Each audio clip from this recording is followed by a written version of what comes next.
Good morning students.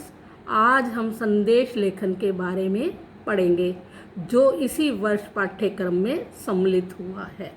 संदेश का अर्थ एवं परिभाषा। संदेश अर्थात मैसेज प्रत्येक व्यक्ति के जीवन में संदेश देने लेने का बहुत महत्व है। एक व्यक्ति किसी न किसी रूप में दूसरे व्यक्ति को संदेश देता रहता है और प्राप्त करता रहता है। मनुष्य अपनी बात या भाव या तो लिखकर पहुंचाता है या अपना संदेश किसी अन्य व्यक्ति के माध्यम से पहुंचाने की कोशिश करता है। जैसे कि वर्तमान में व्हाट्सएप या ईमेल संदेश पहुंचाने के सफल माध्यम बने हुए हैं। प्राप्त सूचना को लिखकर प्रकट करने की प्रक्रिया को संदेश लेखन के अंतर्गत रखा जाता है।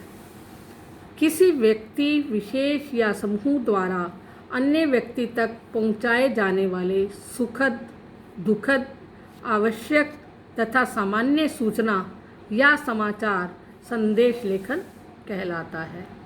संदेश लेखन में इस बात का ध्यान अवश्य रखना चाहिए कि संदेश देने वाले का भाव स्पष्ट तथा सही रूप में प्रकट हो जाए। संदेश चाहे व्यक्तिगत रूप में हो या सामूहिक रूप में, उसका संप्रेषण उचित एवं सटीक होना चाहिए। संदेश केवल मौखिक रूप से प्राप्त सूचनाओं के आधार पर भी तैयार किया जा सकता है। संदेश के प्रकार के बारे में पढ़ेंगे। संदेश के कई प्रकार हो सकते हैं, जैसे राष्ट्रीय संदेश। जो संदेश राष्ट्र को संबोधित करके दिए जाते हैं राष्ट्रीय संदेश कहलाते हैं। इनका एक निश्चित समय, दिनांक तथा आकार होता है। जैसे 15 अगस्त पर प्रधानमंत्री जी द्वारा पूरे राष्ट्र को संदेश देना, राष्ट्रपति द्वारा 26 जनवरी की संध्या पर संदेश देना आदि। तो ये राष्ट्रीय संदेश के अंतर्गत आते हैं। आगे है शुभ कामना संदेश। किसी पर्व, त्यौहार, मांगलिक कार्य, बधाई आदि देने वाले संदेश शुभ कामना संदेश कहलाते हैं। जैसे कि दीपावली है दीपों का त्यौहार, घर लाए आपके सुख, समृद्धि और प्यार। तो ये संदेश में जो है प्रेम का, सुख समृद्धि का संदेश छिपा हुआ है। तो ये शुभ कामना संबंधी संदेश है। आगे विशेष अवसर पर दिए जाने वाले संदेश। कुछ संदेश किसी विशिष्ट उपलब्धि या विशेष अवसर पर भी दिए जाते हैं। जैसे आया है वह अवसर जिसमें तुम्हारी मेहनत है रंग लाई, कि आपने परिश्रम किया और आपको सफलता हासिल हुई। तो ये है विशेष अवसर पर दिए जाने वाला संदेश। सुखद संदेश। मन को प्रसन्नता देने वाले, सुखद एहसास कराने वाले संदेश सुखद संदेश कहलाते हैं। जैसे भगवान आपकी मनोकामना पूर्ण करे और यही हमारी अभिलाषा है। शुभ प्रभात संदेश। प्रतिदिन सुबह सुबह अपने सगे संबंधियों, रिश्तेदारों, मित्रों को दिए जाने वाले सुप्रभात संदेश इसके अंतर्गत आते हैं। जैसे दोस्त, किताब, रास्ता और सोच, ये चारों जीवन में सही मिले तो जिंदगी निखर जाती है, वरना बिखर जाती है। प्रेरणादायक संदेश। जिन संदेशों से जीवन में प्रेरणा प्राप्त होती है ऐसे संदेश प्रेरणादायक संदेश कहलाते हैं। इन संदेशों में जीवन में सकारात्मकता आती है। जैसे हौसला होना चाहिए, जिंदगी तो कहीं भी शुरू हो सकती है और कहीं भी समाप्त। व्यक्तिगत संदेश। माता पिता, भाई बहन, सगे संबंधियों को देने वाले संदेश व्यक्तिगत संदेश कहलाते हैं। जैसे अनुपस्थिति का संदेश, जल्दी आने का संदेश, देर से आने का संदेश, किसी कार्य की सूचना देने का संदेश आदि। जैसे माँ तुम पड़ोस में गई थी तो शर्मा आंटी आई और अपने बर्तन लेकर चली गई। मैं खेलने जा रहा हूँ, 1 घंटे में आ जाऊँगा।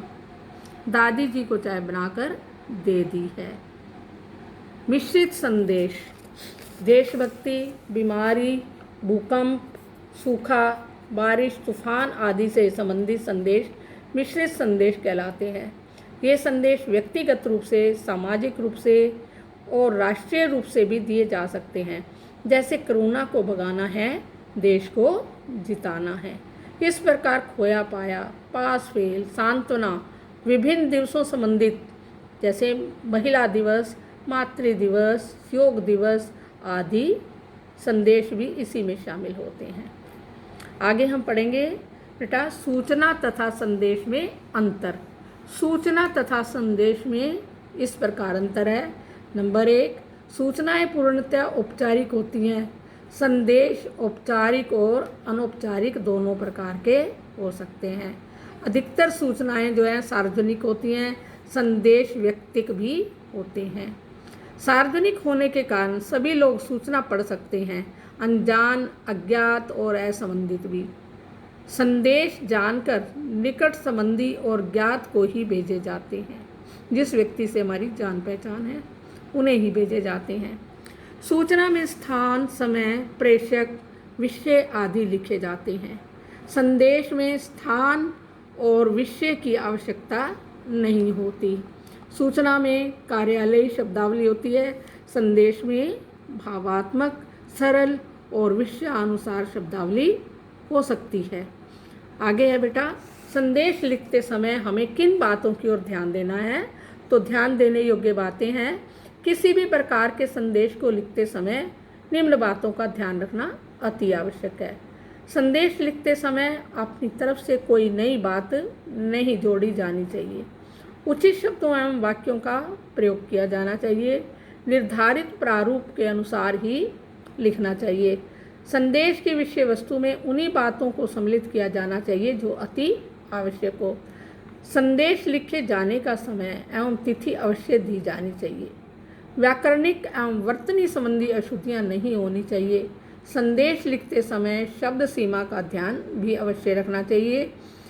जिस व्यक्ति को संदेश देना है प्रारंभ में उसका नाम तथा अंत में संदेश लेखक के हस्ताक्षर या जो प्रेषित करने वाला है उसके हस्ताक्षर होने चाहिए।